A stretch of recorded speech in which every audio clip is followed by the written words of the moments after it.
द्वितीय दंड अटे उजागर 13 राति कटाइब कष्टर तृतीय दंड गृह त्यागी हेब चतुर्थे मैथुन को पासरी दिव जे पंचमे पादे चलिब जान जे बाहन पादुका धारण जे आश्रय पूर्ण करिब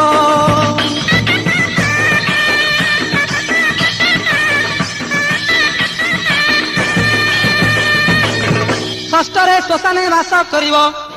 कि अबा तोटा मंदिरे रहिब नदी अबा पुष्करणी कूलर बास जे करिब दिवस 13 जे धूली दंड सप्तम रे मध्याह्न काल रे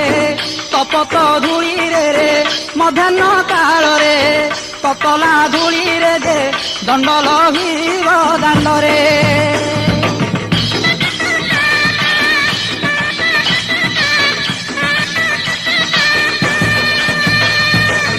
अष्टमे जल दंड को